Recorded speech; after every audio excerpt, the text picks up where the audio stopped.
বন্ধুরা ভাত বাড়াবাড়ি শুরু করে দিয়েছি, কেননা 2টো বেজে গেছে। আর এ যাবে ডিউটি, এখন খুব তাড়াহুড়ো করে যেতে হয়, কেননা 3টের মধ্যে ঢুকতে হয়। আবার সেই মাঝে মাঝেই তো এরকম হয়, তখন একদম নিয়ম করে টাইম মতো ঢুকতে হয়, তাই তো গো? হ্যাঁ, খুব কড়াকড়ি চলছে। খুব কড়াকড়ি না? হ্যাঁ, ওই জন্যে একদম টাইমলি সব কিছু। আর ভাত বাড়াবাড়ি শুরু করে দিয়েছি। আজকে বেশি কিছু মেনুতে নেই, তবে খুব হিট জিনিস আছে, দুটোই হেভি আইটেম। আমার আর আমার ছেলের, না অবশ্য আমার আর আমার ছেলের। তা কি আছে ঝটপট তোমাদের দেখিয়ে দিই। এই দেখো, স্পেশাল কচু বাটা, মান কচু বাটা। এটা হলো কালো জিরে, শুকনো লঙ্কা, রসুন দিয়ে বেটেছি, সিদ্ধ করে বেটেছি, বেটে তারপরে তেলে দিয়ে টালা করেছি একদম, মানে বাটা, যেটা বাটা বলো তালা বলো যাই বলো, যে যেরকমভাবে ডাকে, আমরা সব কিছুই বলি যখন যেটা মুখে আসে। আর রয়েছে সঙ্গে শীতের স্পেশাল।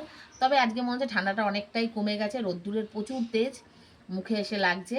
হ্যাঁ, এখন মনে হচ্ছে যেন ওইদিকে বসলেই হয়তো ভালো হতো, ভীষণ তেজ।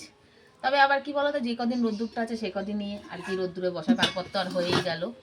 আর এই যে আর একটা শীতের শোল মাছ, আলু দিয়ে গরম মশলা দিয়ে একদম মাখা মাখা করে, একদম শোল মাছ, জ্যান্ত শোল, জ্যান্ত ছিল না? হ্যাঁ, একদম জ্যান্ত। হ্যাঁ, জ্যান্ত শোল। আর শোল মাছটাও আমার ভীষণ ফেভারিট। ওর ছেলেটা অতটা খায় না ভালো, ওর বাবাও অতটা ভালো খায় না, কিন্তু আমার ভীষণ ফেভারিট। শীতকালে শোল মাছ আমি ভীষণ ভালো খাই।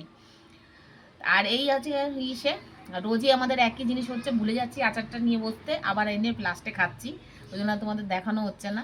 যেহেতু টমেটোমের চাটনি কেউ খায় না, আমি একা, তাই আর চাটনি করা হয় না। আবার গরমকালে চাটনি হবে, আমের চাটনি। এবার খাওয়ার পরে একটু মুখ শুদ্ধি হিসাবে একটু চাটনি আচার না হলে ভালো লাগে না। কি তোমাদেরও তো তাই মনে হয়? তাহলে হ্যাঁ, আমার চাটনি আচার লাগবে না। কি লাগবে তোমার? না না, এই খাবো।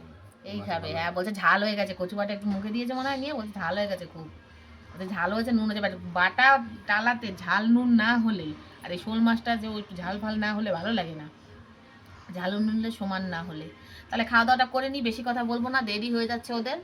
আর দেখা হবে খুব শিগগিরই নতুন একটা ভিডিওতে। হ্যাঁ, ততক্ষণের জন্য ভালো থেকো, সুস্থ থেকো, আর আমার ভিডিও ভালো লাগলে একটা লাইক করে দিও। টাটা বন্ধুরা।